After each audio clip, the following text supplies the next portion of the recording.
পছন্দ করে আয়ুহিব্বু আহাদুকুম, দুনিয়ার মানুষ কোন মানুষ কি এটা ভালোবাসে লাহমা আখিহি মাইতান ফাকারিহতুমু, সে তার আপন মৃত ভাইয়ের গোশত খাবে, এটা কি কেউ পছন্দ করে? দুনিয়ার কোন মানুষ সে যতই খারাপ হোক সে এটা পছন্দ করে না। আমার আপন মৃত ভাইয়ের গোশত খাবো, এটা মানুষ পছন্দ করে না। আল্লাহ বলেন ফাকারিহতুম, আল্লাহ নিজেই বলে দিচ্ছেন দুনিয়ার কোনো মানুষ এটা পছন্দ করে না, করবেও না। কিন্তু তোমরা যারা গীবত করছো তোমরা শুনে রাখো, গীবত করাটা হচ্ছে মৃত ভাইয়ের গোশত খাওয়া। আমরা কিন্তু অনেক মাহফিল শুনি, ঠিক না? অনেক মাহফিল শুনি। একটা মাহফিল থেকে আপনি ইচ্ছে করলে অনেক কিছু নিতে পারবেন না। তো একটা মাহফিল থেকে যদি আমরা একটা করে আমলও নিয়ে আসি, 10টা মাহফিলে অংশগ্রহণ করলে 10টা আমল নিয়ে আসতে পারবো, ঠিক না? সবাই একটু মনোযোগ দিবেন। আজকের পরিবেশটা মাশাআল্লাহ অনেক সুন্দর আছে, একটু মনোযোগ দিবেন। একটা মাহফিল থেকে যদি একটা আমল নিয়ে আসতে পারি, 10টা মাহফিল থেকে 10টা আমল নিয়ে আসতে পারবো।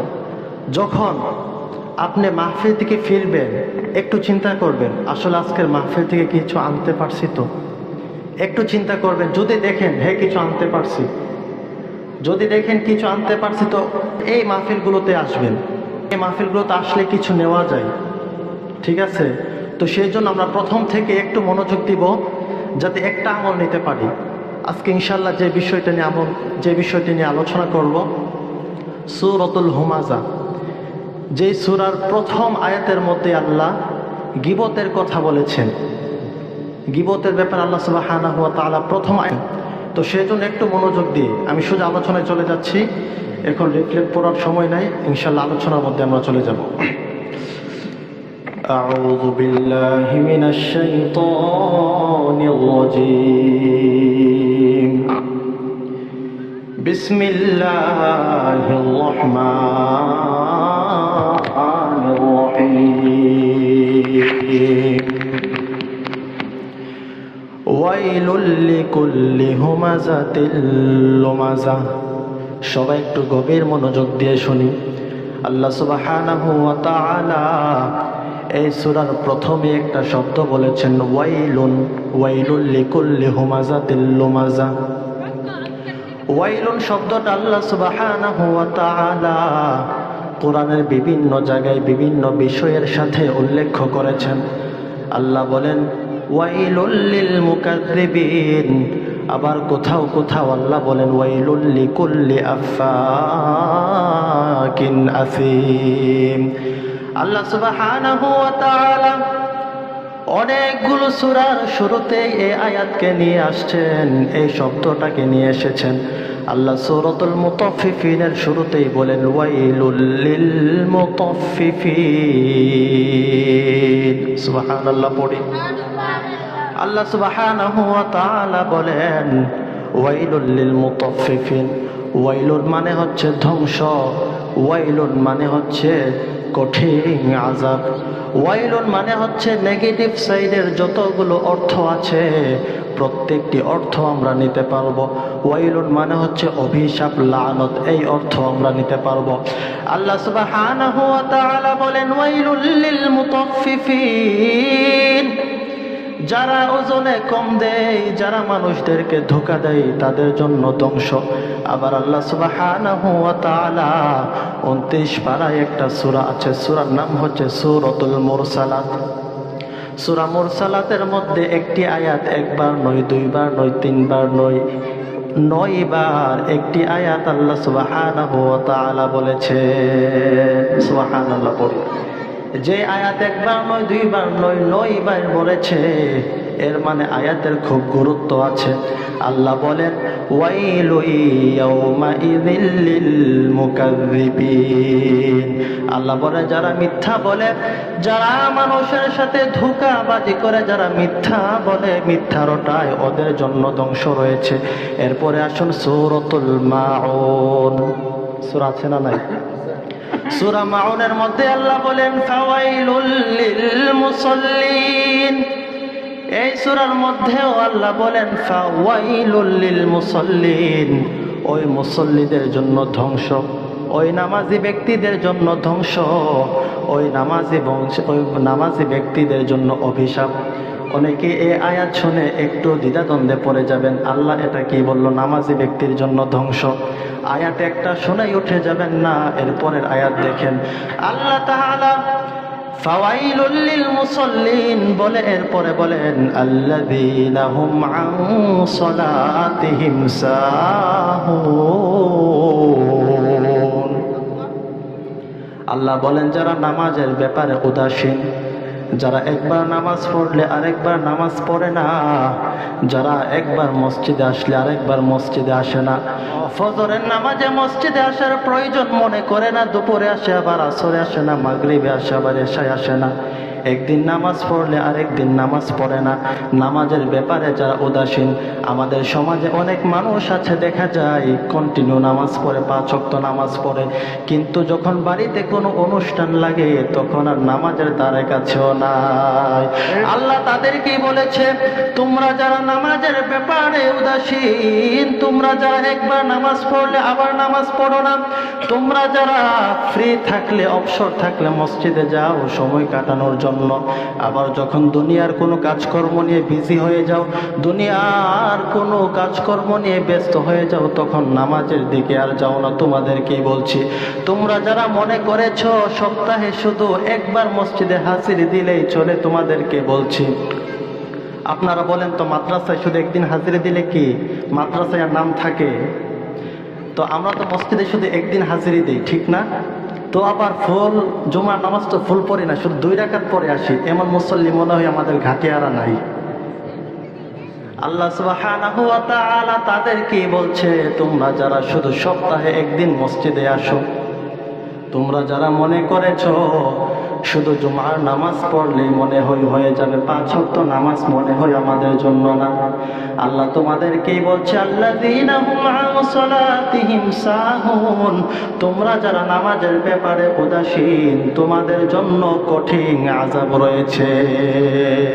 জোরে সোরে বলুন না নাউযুবিল্লাহ। একটু চিন্তা করে দেখেন যারা নামাজের ব্যাপারে উদাসীন, একবার নামাজ পড়লে আরেকবার নামাজ পড়ে না, একদিন মসজিদে গেলে আরেকদিন মসজিদে যায় না, যারা 1 ওয়াক্ত নামাজ পড়লে আরেক ওয়াক্ত নামাজ পড়ে না, ওদের ব্যাপারে যদি আল্লাহ এই কথা বলে, তাহলে যারা বছরের পর বছর মসজিদে যায় না ওদের ব্যাপারে কি হুকুম হবে? হায় হায়, একটু চিন্তা করে দেখেন যারা একবার নামাজ পড়লে আরেকবার নামাজ পড়ে না, ওদের কথা বলতেছে, ওদের জন্য ধ্বংস, ওদের জন্য ওয়াইলুন। হায় হায়, তো যারা একদিন নামাজ পড়লে আরেকদিন পড়ে না, ওদের যদি অবস্থা হয়, আমরা যারা মাসের পর মাস মসজিদের সাথে সম্পর্ক নাই, আমাদের কি অবস্থা হবে? আল্লাহ সুবহানাহু ওয়া তাআলা বলেন ওয়াইলুল লিকুল্লি হুমাযাতিল লুমাযা, যারা মানুষের সামনে মানুষের নিন্দা করে, মানুষদেরকে অপমান করে এবং মানুষের পিছনে মানুষের নিন্দা করে, মানুষদেরকে অপবাদ দেয়, মানুষের দোষ ত্রুটি বর্ণনা করে, এক কথায় যারা মানুষের গীবত করে, ওদের জন্য ধ্বংস। আল্লাহ কোরআনের অপর এক আয়াতে বলেন ওয়ালা ইয়াগতাব বা'দুকুম বা'দা আইয়ুহিব্বু আহাদুকুম আন ইয়াকুলা লাহমা আখিহি মাইতান ফাকারিহতুমু ওয়াত্তাকুল্লাহ ইন্নাল্লাহা তাওয়াবুর রহিম।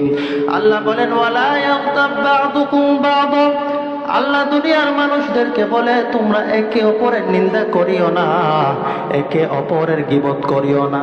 যখন তোমার কোনো ভাইয়ের অন্যায় তোমার সামনে প্রকাশ পায়, যখন কোনো মুসলমানের দোষ ত্রুটি তোমার সামনে প্রকাশ পায়, তখন তুমি তার দোষ ত্রুটিগুলো অন্যের কাছে বর্ণনা করিও না।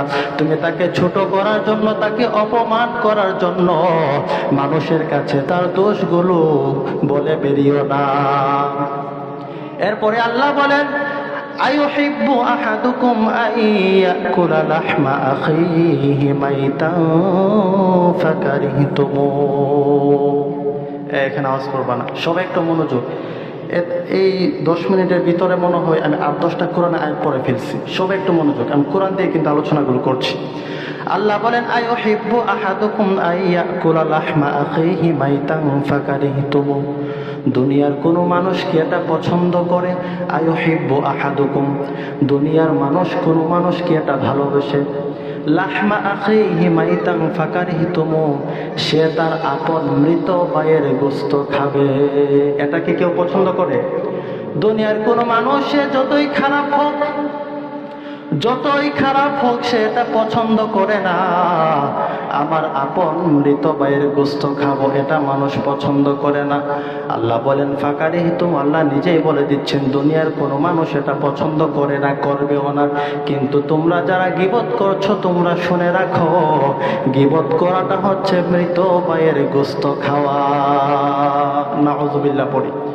রাসূলুল্লাহ সাল্লাল্লাহু আলাইহি ওয়াসাল্লাম যখন মেরাজ রজনীতে জাহান্নামের মধ্যে যায়, জাহান্নামের অবস্থা দেখতে যায়, দেখতে গিয়ে রাসূলুল্লাহ সাল্লাল্লাহু আলাইহি ওয়াসাল্লাম কিছু মানুষ দেখলেন, একটা দল দেখলেন, যেই মানুষগুলো ইয়াকশুমুনা বুজুহাহুম ওয়া সুদুরহুম, যে মানুষগুলো তাদের নখগুলো দিয়ে নখগুলো অনেক বড় বড় করে দিলেন আল্লাহ।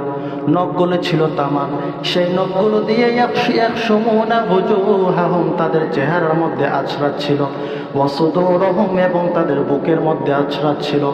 রাসূলুল্লাহ সাল্লাল্লাহু আলাইহি ওয়াসাল্লাম যখন এই অবস্থা দেখেন, এই অবস্থা দেখে জিবরাইলকে প্রশ্ন করলেন, মান হাউলাই ইয়া জিবরাইল, হে জিবরাইল, ওরা কারা?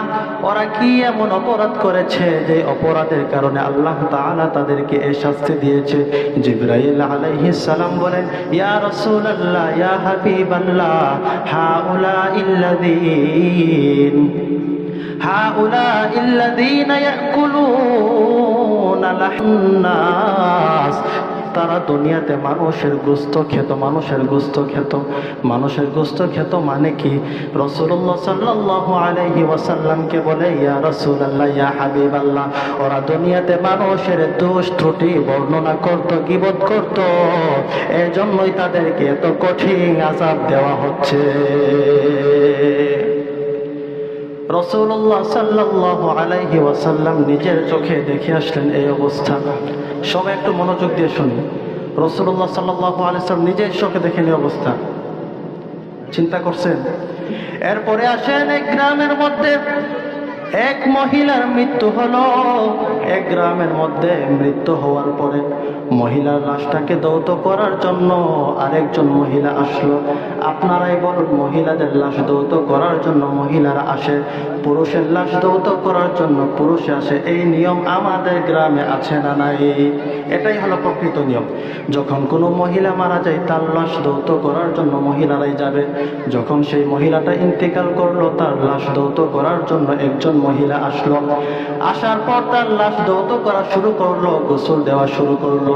যখন গোসল করাচ্ছে, হাতের মধ্যে যখন পানি ঢালছে, তখন সে মনে মনে ভাবতে লাগলো, হাইরে, না জানি এই মহিলা, এই মেয়েটা এই হাত দ্বারা কত গুনাহ করেছে। যখন তার চোখগুলোকে দৌত করতে লাগলো, তখন ভাবতে লাগলো, হাইরে, না জানি চোখগুলো দ্বারা কত গুনাহ করেছে। যখন তার অঙ্গ প্রত্যঙ্গগুলো দৌত করা শুরু করলো, যখন দৌত করতে লাগলো, তখন ভাবতে লাগলো, না জানি তার এই অঙ্গটা দিয়ে কি গুনাহ করেছে, ওই অঙ্গটা দিয়ে কি গুনাহ করেছে। মনে মনে এই কথাগুলো ভাবতে লাগলো, লাশটাকে অপবাদ দিতে লাগলো। সাথে সাথে সেই লাশটার সাথে তার হাতটা আটকে গিয়েছে। অনেকক্ষণ ধরে আটকে রয়েছে। বাহিরের মানুষগুলো অবাক হয়ে গিয়েছে, কি হলো, এখনো গোসল শেষ হয় না কেন, ভিতরে কি হয়েছে?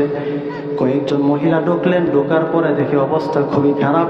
লাশের দেহের সাথে ওই মহিলার হাতটা এইভাবে লেগে আছে। তার চেহারা খুব ভয়ঙ্কর অবস্থা। লাশের দেহের সাথে তার হাতটা এইভাবে লেগে আছে। তখন দুই পক্ষের লোক আসলো, লাশের পক্ষের মানুষগুলো আসলো এবং ওই মহিলার পক্ষেরও মানুষগুলো আসলো। আসার পরে বলতেছে, যেহেতু হাত তার দেহে থেকে ছুটছেন, এখন কি করার? যেহেতু লাশটা কিছুক্ষণ পরে আমরা জানাজা পড়ে দাফন করে দিয়ে আসবো, সেহেতু আমরা লাশটার অঙ্গটা কেটে তার হাতকে ছোটাই। আর লাশের পক্ষে যে মানুষগুলো ছিল তারা বলতেছে বেহুদা অযথা একটা মানুষের দেহ কাটা, তা আমরা দিব না। হঠাৎ করে একজন ব্যক্তি বলে আমরা একটা কাজ করি, আমাদের মসজিদের ইমাম সাহেবের কাছে যাই, গিয়ে দেখি আসলে সমস্যাটা কি। আপনারা সবাই একটু সুবহানাল্লাহ পড়বেন। এই ইমাম সাহেবটা দুনিয়ার কোনো সাধারণ ইমাম ছিল না, ওই ইমামটা ছিল হযরতে আহমদ ইবনে হাম্বল রাদিয়াল্লাহু তাআলা আনহু। সুবহানাল্লাহ। হযরতে আহমদ ইবনে হাম্বল রাহিমাহুল্লাহু তাআলা আলাইহি ওই ইমামের কাছে চলে গেলেন, হুজুর বাড়িতে এমন এমন অবস্থা, আপনি একটু আমাদের সাথে আসেন। ইমাম আহমদ ইবনে হাম্বল রাহিমাহুল্লাহু তাআলা আলাইহি অনেক চিন্তা ভাবনা করার পরে বাড়িতে আসলেন। এসে দেখে অবস্থা খুবই খারাপ, লাশের দেহের সাথে হাতটা এইভাবে লেগে আছে। ওই মহিলাকে প্রশ্ন করে, মহিলা তুমি আমার সাথে সত্য কথা বলবা, তুমি কি এমন অন্যায় করেছ, তোমার কোন অন্যায়ের কারণে অবস্থা হয়েছে আমার কাছে বলো। মহিলা কোনো কথা বলে না। হযরতে আহমদ ইবনে হাম্বল রাহিমাহুল্লাহু তাআলা আলাইহি বারবার জিজ্ঞাসা করছে, যদি তুমি সত্য কথা আমার কাছে না বলো তাহলে এর সমাধান আমি করতে পারবো না। আপনারাই বলুন, ডাক্তারের কাছে গিয়ে যদি আমরা সঠিক রোগের কথা না বলি সমাধান করতে পারবে না। মহিলা খুব লজ্জায় পড়ে গেলেন, লজ্জায় পড়ে বলতে লাগলেন, হুজুর আমি যখন তার শরীরটা দৌত করতে লাগলাম তখন আমি মনে মনে ভাবতেছি এই হাত দিয়ে মনে হয় সে অনেক গুনাহ করেছে, চোখ দিয়ে মনে হয় অনেক গুনাহ করেছে। যে অঙ্গটায় আমি দৌত করছি তখনই আমি সাথে সাথে এই চিন্তা ভাবনা করছি এই মহিলাটা মনে হয় অঙ্গগুলো দিয়ে অনেক গুনাহ করেছে। এই কথা বলার সাথে সাথে এই চিন্তাগুলো করতেছি, তখন আমার হাতটা তার দেহের সাথে লেগে গিয়েছে। হযরতে আহমদ ইবনে হাম্বল রাদিয়াল্লাহু তাআলা আনহু বলেন, তুমি অপবাদ দিয়েছো ওই মহিলাকে, তুমি ওই মহিলাকে অপবাদ দিয়েছো, সেজন্য তোমাকে 80টি বেতের বাড়ি দিতে হবে। যদি 80টি বেতের বাড়ি দেওয়া হয় তাহলে তার দেহ থেকে তোমার হাত ছুটে যাবে।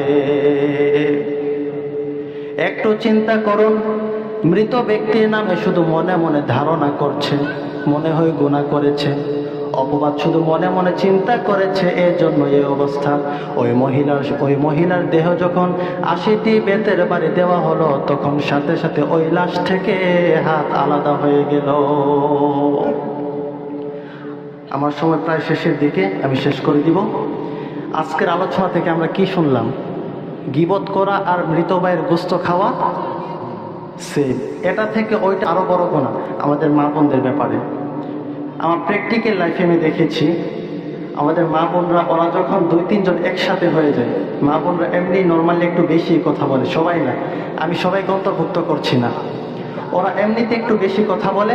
যখন 3-4 জন একসাথে হয়ে যায় তখন দেখবেন ওরা গীবত করা শুরু করে, যে ওই বাড়ির এক মেয়ে কি করেছে, ওই বাড়ির কোন মেয়ে কোন ছেলের সাথে ভেগে গিয়েছে, ওই বাড়ির মেয়ে ভালো না, সে ভালো না, সে আগে এটা করতো, সে আগে ওইটা করতো। মা বোনরা মেয়েরা যখন একসাথে হয় 3-4 জন তখন এই গীবত শুরু হয়। গীবত এমন একটা রোগ, যে রোগ সবার মাঝে আছে কম বেশ। অন্য গুনাহগুলো, হত্যা করা এটা সবার মাঝে নাই, জিনা করা এটা সবার মাঝে নাই, কিন্তু গীবত করা, আফসোসের কথা, অনেক আলেম ওলামাদের ভিতরে অভ্যাসটা আছে। আল্লাহ যেন সর্বপ্রথম আমাকে হেফাজত করে, আল্লাহ যেন আমাকে এই গুনাহ থেকে বাঁচার তৌফিক দান করে এবং আপনাদেরকেও সেই তৌফিক দান করে। সকলে পড়ি আমিন।